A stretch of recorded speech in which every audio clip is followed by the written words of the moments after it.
چوتھی بات جس کو اقبال نے اپنی نظم میں بیان کیا، وہاں سے میں نے اس فارمولے کو اخذ کیا. ہم لوگ اپنی نالائکی، اپنی نااہلی، اپنی سستی، اپنا لاغر پن، وقت کا ضیاع، اس کو تقدیر کا بہانہ بنا کر صاف کر دیتے ہیں. ایک فیکٹری میں، ادھر انڈسٹریل ایریا کا واقعہ ہے، ایک فیکٹری کی چھت ڈالی گئی، لینٹر ڈالا گیا بڑا ہال کا. کچھ 2-4 دنوں کے بعد وہ لینٹر گر گیا. جو نقصان ہوا سو ہوا. اب کیا ہوا؟ انجینئرز کی ایک ٹیم بلائی، ان کو کہا مشاہدہ کرو، سروے کرو، سیمپلز لو اور دیکھو کہ یہ چھت کیوں گری. انہوں نے سروے کیا، مشاہدہ کیا، انہوں نے بتایا کہ اصل میں اس میں سریا جو ہے وہ اس کی لمٹ سے زیادہ ڈالا گیا تھا، اس کا وزن اتنا بڑھ گیا کہ یہ چھت گر گئی. نیکسٹ وہ چھت جب ڈالی جائے گی تو اس چیز کا خیال رکھا جائے گا. ہم لوگ کیا کرتے ہیں؟ ساری زندگی ضائع کر دی، جوانی میں پڑھا کچھ نہیں، کتاب کو ہاتھ نہیں لگایا، نماز کو چھوا تک نہیں، اور جب نالائکی کی وجہ سے زندگی کے آخر میں کہیں پہنچ نہ سکے تو کہا میری تقدیر میں ہی ایسے لکھا تھا، میری تقدیر میں ہی ایسے لکھا تھا. علماء کرام کا طبقہ ہے، مدارس کا طبقہ ہے، سکول کا طبقہ ہے، کالجز، جہاں بھی آپ چلے جائیں گے، اگر ترقی نہیں کر سکے، اگر کہیں نہیں پہنچ سکے، اگر بدحالی کا شکار ہو گئے تو اینڈ پہ کیا کہیں گے؟ ہماری تقدیر میں ایسے لکھا تھا. نالائکی تقدیر کے بہانے چھپائی نہیں جا سکتی. تم نے نالائکی کی، تم نے سستی کی، قدرت نے تمہیں ہرایا. اقبال نے اپنی اس نظم میں یہی بات کہی ہے، مسلمانوں تقدیر کا بہانہ بنا کے غلامی کو قبول نہ کرو، تمہاری غلامی تمہاری اپنی وجہ سے ہے. سو دیکھیں غلاموں سے اس نے آزادی نکال دی کہ نہیں نکالی؟ پسماندہ مسلمانوں کو اس نے وطن پاکستان دلوایا کہ نہیں دلوایا؟ اس نے کہا غلامی پہ شکر نہ کرو، غلامی کو قبول نہ کرو. ہم لوگوں کا المیہ یہ ہے کہ ہم اس مائنڈ کو اوپر لانے ہی نہیں دیتے، ہم مائنڈ سیٹ کر کے رکھتے ہیں ایک لیول کے اوپر.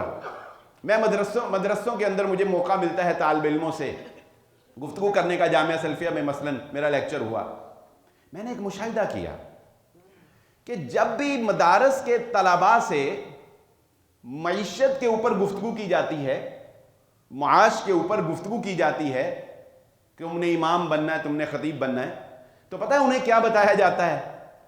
معذرت کے ساتھ میں بھی اسی طبقے سے تعلق رکھتا ہوں. انہیں پتہ کیا بتایا جاتا ہے؟ غریبی، درویشی، سادگی، تمہیں درویشی میں کام کرنا ہے. ہمارے اسلاف نے فاقے کاٹ کے کام کیا، ہمارے بزرگوں نے غربت میں کام کیا، ہمارے بزرگوں نے لالٹینوں میں کام کیا، ہمارے بزرگوں نے ایسے کیا ویسے کیا. وہ ساری احادیث جو محمد رسول اللہ صلی اللہ علیہ وسلم کی درویشی، سادگی پہ، وہ ساری ہم مدرسے کے بچے کو بتاتے ہیں تیرا لیول ہی درویشی ہے. تجھے 15,000 روپے پہ امامت مل جائے، تیرا لیول ہی اتنا ہے، بس ٹھیک ہے، تو بڑا خوش ہے. اس کا لیول ہی 15,000 ہے. وہ سمجھتا ہے میری خدمات کی ویلیو 20,000 ہے. بس جب اسے 20,000 ملتا ہے وہ بڑا خوش ہوتا ہے. کیوں؟ شروع دن سے اس کا مائنڈ یہ بنایا گیا ہے، معاشرے کا مائنڈ یہ بنایا گیا ہے کہ مدرسے سے پڑھ کے آنے والے امام لگنے والے کی ویلیو یہ ہے کہ اسے 20,000 25,000 دیا جائے. بس ایک چارٹرڈ اکاؤنٹنٹ جب بندہ کر کے آتا ہے تو اس کو رکھنے والے کو پتا ہے کہ یار اس کی ابتدائی ویلیو 3 لاکھ ہے، میں نے اسے 3 لاکھ دینا ہے. کیوں؟ معاشرے میں مائنڈ سیٹ کر دیا. چارٹرڈ اکاؤنٹنٹ کی ویلیو معاشرے میں ہم نے سیٹ کی، ہم نے لوگوں کو بتایا کہ چارٹرڈ اکاؤنٹنٹ کی ویلیو 3 لاکھ ہے، اور ایک مدرسے سے پڑھنے والے حافظ قرآن کی امامت کی ویلیو صرف 25,000 ہے. اور وہ 25,000 پہ اس لیے خوش ہے کہ اسے اس کے استاد نے شروع سے کہا تھا بیٹا تو 25,000 پہ ہی درویشی سے کام کرنا.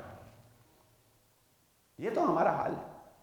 ہم نے لوگوں کو خود سے ان کی ویلیو، ان کی قدر نہیں بتائی، اور بالخصوص دینی طبقہ جو ہے وہ اس معاملے میں بہت زیادہ پسا. انہیں اپنی ویلیو کا علم نہیں ہے. ویسے ہم کہتے ہیں خیرکم من تعلم القرآن وعلمہ، کہ بچے اللہ رب العزت، اللہ کے نبی صلی اللہ علیہ وسلم فرماتے ہیں تم میں سے سب سے بہترین وہ ہے جو قرآن سیکھتا ہے اور قرآن سکھاتا ہے۔ ویسے ہم اسے بتاتے ہیں کہ بہتر تو ہے، مگر ویلیو نہیں ہے تیری معاشرے میں۔ ویلیو وہ MBA کی تجھ سے زیادہ ہے، ڈاکٹر کی ویلیو تجھ سے زیادہ ہے، ہاں ویسے قرآن پڑھنے میں تو ذرا بہتر ہے۔ اپنے دینی طبقے کی ویلیوز کو آپ کریں آپ۔ اچھا، اس کو ایک اور مثال سے سمجھیں۔ اللہ کے نبی صلی اللہ علیہ وآلہ وسلم کی ایک بہت پیاری حدیث ہے۔ نبی صلی اللہ علیہ وآلہ وسلم نے فرمایا، اللہ رب العزت کہتا ہے اے میرے بندے، تو میری عبادت کے لیے وقت نکال لے۔ تو میری عبادت کے لیے، بڑے ہی جامع الفاظ ہیں اللہ کی قسم، تو میری عبادت کے لیے وقت نکال لے، میں تیرے سینے کے اندر غنا بھر دوں گا۔ میں یہ نہیں، اللہ نے کہا میں تجھے امیر کر دوں گا، میں تجھے دولت مند کر دوں گا، نہیں، کہا میں تیرے سینے میں غنا بھر دوں گا۔ اپنے آپ کو دوسروں سے نیچا نہیں سوچے گا، تیری ناقدری نہیں ہوگی، تجھے میں معاشرے میں گرنے نہیں دوں گا۔ یہ سارے مفہوم صرف اس ایک جملے میں آتے ہیں کہ اللہ کہتا ہے میں تیرے سینے کو غنا دے دوں گا۔ اور یہیں پہ کافی نہیں، فرمایا تو مجھے اپنی عبادت، میری عبادت کے لیے وقت نکال لے، ٹائم پر پڑھ لے، جمعے میں ٹائم پہ آ جا، تجھے کبھی پچھتانا نہیں پڑے گا، تیرے سینے میں کبھی ملال نہیں ہوگا کہ تو معاشرے کا ایک ہارا ہوا شخص ہے، کبھی تو یہ نہیں سوچے گا کہ تو ہارا ہوا ہے۔ اور دوسری بات جو اللہ رب العزت نے فرمائی، وہ فرمایا کہ میں تیرے وقت کے اندر، یہ مفہوم اس کا کہ اتنی برکت ڈال دوں گا کہ میں تجھے فراغت دے دوں گا، غربت تیرے قریب نہیں آئے گی۔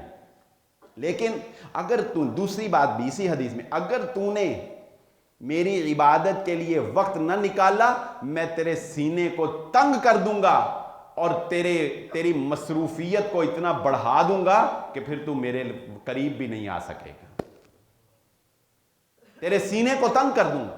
آج سب کچھ ہونے کے باوجود جو ہم کہتے ہیں کچھ نہیں ہے، اس لیے کہتے ہیں کہ جمعے میں تو پہنچتے ہیں 1 بجے، وہ پیچھے کھڑے ہوتے ہیں۔ سب کچھ ہونے کے باوجود کہتے ہیں نا کچھ نہیں ہے، اس لیے عبادت کے لیے وقت نہیں ہے، اللہ کے لیے وقت نہیں ہے۔ مجھے ایک بات بتائیں، سمجھدار لوگ ہیں آپ سارے، کاروباری، اتنی کو سمجھ تو، ایک وہ جو پاگل سا بنا ہوتا ہے نا مانگنے والا، میں کہتا ہوں اس کو یہ پتا ہے کہ میں نے پیسے لینے ہیں، ویسے اس کو کچھ نہیں پتا۔ اس کو پیسے کی ویلیو اس پاگل کو بھی پتا ہے جو بیچارہ معاشرے میں زندگی نہیں گزار سکتا لیکن مانگتا پھرتا ہے، اس کو یہ پتا ہے پیسے کی ویلیو کیا ہے۔ آپ مجھے بتائیں، کبھی یہ سیانے کہتے ہیں کہ ایک خزانہ بھی ہو نا، ایک بہت بڑا خزانہ بھی ہو، اگر اس کو بھی لٹانا شروع کر دیا جائے، اگر خزانہ بھی لٹانا شروع کر دیا جائے، ضائع کرنا شروع کر دیا جائے، تو ایک خزانہ بھی ختم ہو جاتا ہے۔ آپ نے کبھی دیکھا ہے کسی بندے کو کہ اس نے پیسوں کو آگ لگائی ہو؟ کبھی کسی بندے کو دیکھا ہے کہ اس کے پاس اتنے زیادہ پیسے آگے ہو کہ یار بہت زیادہ آگے ہیں، چلو ان کو پھاڑ کے ردی میں پھینک دو؟ کبھی دیکھا؟ پیسے کو کبھی ہم پھاڑتے نہیں، پیسے کو کبھی ہم آگ نہیں لگاتے۔ نوٹ کر لو میری بات، وقت کی ویلیو پیسے سے زیادہ ہے، وقت کی قیمت پیسے سے زیادہ ہے۔ وقت چلا گیا واپس نہیں آتا، پیسہ جملہ مشہور ہے، آنے جانے والی چیز ہے۔ پیسہ ہاتھوں کی میل ہے، بتائیں کون قیمتی ہوا؟ وقت قیمتی ہوا کہ پیسہ قیمتی ہوا؟ جو لوگ پیسے کو ضائع کرتے ہیں وہ مستقبل میں بدحالی کا شکار ہوتے ہیں، جو لوگ وقت کو ضائع کرتے ہیں وہ اس دنیا کے آخر میں بھی، اور وہ جو اصل آخر جو ہمارا مقام ہے وہاں پر جا کے بدحالی کا شکار ہے۔ اللہ ہم سب کو محفوظ فرمائے۔ کہے گا نا انسان وہاں پہ، اسی لیے تو لمحے لمحے پہ نبی صلی اللہ علیہ وسلم نے فرمایا ایک چھوٹی سی نیکی کو حقیر نہ سمجھو، ایک لمحہ بھی ملے تو سبحان اللہ الحمدللہ پڑھ لیا کرو، ایک لمحہ بھی ملے تو استغفراللہ زبان پہ جاری کر لیا کرو. یہ چلتے پھرتے ذکر و اذکار کا جو رسول اللہ صلی اللہ علیہ وسلم نے معمول سکھایا, کیوں کچھ نہیں کر سکتے, زبان تو چلا سکتے ہو, وقت کو بچا لو. وہ قیامت والے دن جا کے کہو گے یا حسرتا, اے اللہ کاش ایک دفعہ, لو ان لنا کرہ, ایک دفعہ دوبارہ دنیا میں بھیج دے, وقت ضائع نہیں کرتے. اللہ کہتا ہے یہ دوبارہ بھی جائیں گے پھر ایسے ہی کریں گے. کبھی آپ نے مشاہدہ کیا ہوگا, انسان جب پیسہ انویسٹ کرتا ہے, انویسٹمنٹ کرتا ہے نا کہیں پیسے کی, تو وہی انسان کامیاب ہوتا ہے جو اپنا پیسہ صحیح جگہ پہ انویسٹ کرے, صحیح جگہ پر اور صحیح طریقے سے انویسٹ کرے. اس کو پتا ہو اتنے کا یہ مال خریدنا, اتنے کا یہ مال خریدنا, اتنے کا یہ خریدنا, اتنے پیچھے رکھنے ہیں, اتنے ڈیکوریشن پہ لگانے ہیں. اس کو پورا ڈیوائیڈ کرتا ہے نا. ایک انسان کے پاس 1 کروڑ روپیہ ہے, اس نے کاروبار کرنا ہے, وہ کہتا ہے 10 لاکھ روپے کا ایڈوانس دوں گا, 10 لاکھ روپے رینوویشن پہ لگاؤں گا, 50 لاکھ کا مال لوں گا, 2-3 لاکھ فلانی چیز پہ لگے گا, 20 لاکھ پیچھے ریزرو رکھوں گا. 1 کروڑ کی پوری تقسیم بناتا ہے, اس کے بعد انویسٹ کرتا ہے. جو بندہ بے تکا انویسٹ کر دے وہ نقصان اٹھاتا ہے. آپ کے بڑے بڑے برانڈ جب کسی جگہ پر اپنی آؤٹ لیٹ کھولنا چاہتے ہیں تو جانتے ہیں وہ سب سے پہلے کیا کرتے ہیں؟ وہ سب سے پہلے گوگل کو فیس پے کرتے ہیں کہ ہمیں یہ بتایا جائے کہ یہاں ہماری آؤٹ لیٹ اگر کھلتی ہے یہاں ٹریفک شیڈول کیا ہے. گوگل 1 مہینے کی تحقیق کرتا ہے, سیٹلائٹ سے دیکھتا ہے, پھر ان کو وہ آؤٹ لیٹ والوں کو بتاتا ہے یہاں پر روزانہ سے 500 گاڑی گزرتی ہے, 200 موٹر سائیکل گزرتا ہے, 4 بندے پیدل گزرتے ہیں, اتنے سائیکل گزرتے ہیں, اتنی خواتین گزرتی ہیں. گوگل ان کو بتاتا ہے یہاں اتنا رش ہے, وہ اس رش کو دیکھ کے وہاں انویسٹ کرتے ہیں کہ یہاں رش ہے, یہاں انویسٹ کرو. ٹھیک ہے. پیسے کے بارے میں تو ہم کہتے ہیں بھائی وقت بھی انویسٹمنٹ ہے. اس کو قرآن میں انویسٹمنٹ کرو گے فیوچر میں مایوسی نہیں ہوگی. اس کی انویسٹمنٹ نماز میں کرو گے فیوچر میں خسارہ نہیں ہوگا. اس کی انویسٹمنٹ اپنے ذکر و اذکار میں کرو گے فیوچر میں بدحالی نہیں آئے گی. قیامت والے دن, فیوچر مینز قیامت والے دن. دنیا تو ویسے بھی ہمارے لیے معنی اتنی نہیں رکھتی. اس وقت کو ڈیوائیڈ کرو. 10 لاکھ 20 لاکھ کا مال, 10 لاکھ کرایہ ایڈوانس, اس وقت کو ڈیوائیڈ کرو. صبح یہ, دوپہر یہ, شام یہ, اس کو ڈیوائیڈ کر کے یوٹیلائز کرو. آج اس کو یوٹیلائز کرو گے, آج یہ انویسٹمنٹ کرو گے, کل دنیا کے اندر بھی ریوارڈ ملے گا, دنیا کے اندر بھی اللہ رب العزت تمہیں نوازے گا, اور آخرت تو پھر اللہ تمہاری بنا دے گا. دنیا کے اندر ایسے ایسے لوگ بھی موجود ہیں. مورخین نے, تاریخ لکھنے والوں نے لکھا کہ دنیا کے اندر ایسے لوگ بھی موجود ہیں کہ جو یہ کہتے تھے کہ ہمیں نہیں یاد پڑتا کہ ہم نے اپنی زندگی کا ایک لمحہ بھی کبھی ضائع کیا. مومن کا لمحہ ضائع ہوتا ہی نہیں. کیسی قدرت کی یہ علامت ہے. وہ جو کھجور کے درخت کی مثال رسول اللہ صلی اللہ علیہ وسلم نے دی نا, وہ تو اس معنی میں تھی کہ مومن کی کوئی چیز بھی ضائع نہیں ہوتی. مومن کی مثال آپ صلی اللہ علیہ وسلم نے فرمایا اس درخت کی ہے کہ جس کی کوئی چیز ضائع نہیں ہوتی. کھجور کے درخت میں اللہ نے یہ خاصیت رکھی ہے کہ جڑ سے لے کر آخر تک شاخیں, پتے, ٹہنیاں, تنا, اس کی کوئی چیز ضائع نہیں ہوتی. اسی طرح اللہ کے نبی صلی اللہ علیہ وسلم نے فرمایا مومن آدمی کی کوئی چیز ضائع نہیں ہوتی مگر استعمال کرنا آنا چاہیے. راستے میں جا رہے ہو, اپنے کام جا رہے ہو, اپنے کام جا رہے ہو, راستے کا حق ادا کرتے ہو, اللہ وہ بھی تمہیں ثواب لکھ دیتا ہے. راستے کا حق کیا ہے؟ راستے کی رکاوٹ کو دور کرنا, اپنی نگاہوں کو جھکا کے رکھنا, لوگوں کے ساتھ گزرنے والے, جانے انجانے والے کے ساتھ السلام علیکم کہنا, یہ راستے کا حق ہے. راستے کا حق ادا کرتے ہو, وقت ضائع نہیں ہوا. تمہارا تو سونا بھی اللہ ضائع نہیں کرتا. نیند, گولڈ نہیں, نیند تمہارا, تم رات کو سونے سے پہلے دعائیں پڑھ کے سوتے ہو, اللہ رب العزت کی عبادت عشاء کی نماز با جماعت پڑھ کے سوتے ہو, صبح فجر کے وقت اٹھتے ہو, دعا پڑھتے ہو, فجر کی نماز با جماعت پڑھتے ہو, اللہ فرشتوں کو کہتا ہے میرے بندے کی ساری رات عبادت میں لکھ دو. میں اپنے بندے کا سونا بھی ضائع نہیں ہونے دیتا. یہ لیٹا ہوا تھا، سویا ہوا تھا، مگر میں اس کو ضائع نہیں ہونے دیتا، میں بھی لکھ دیتا ہوں. اپنی اس گفتگو کا لب لباب اور خلاصہ کلام یہی ہے کہ مختلف مثالوں کے ساتھ قرآن و حدیث سے جو اخذ کی گئیں ان سے آپ کو یہ سمجھانا چاہتا ہوں کہ یہ 2021 گزر چکا اور یہ 2022 جو آنے والا ہے، اپنے اندر ایک انرجی پیدا کریں. یہ چیزیں ہوتی ہیں جو انسان کے اندر ایک جوش لے آتی ہیں. یعنی جس طرح کہ اب یہ سال بدل رہا ہے تو بہت سی چیزیں ہوں گی، ہم سوچیں گے، سال کا پورے کھاتے دیکھیں گے، حساب کریں گے، بزنس کا حساب کریں گے کہ کہاں پہ جو ہے وہ ہم پچھلے سال کھڑے تھے، اس سال کہاں پہ کھڑے ہیں. بزنس مین جانتے ہیں کہ کامیاب بزنس مین وہ ہوتا ہے جو جتنی جلدی اپنا حساب کور کر سکتا ہے.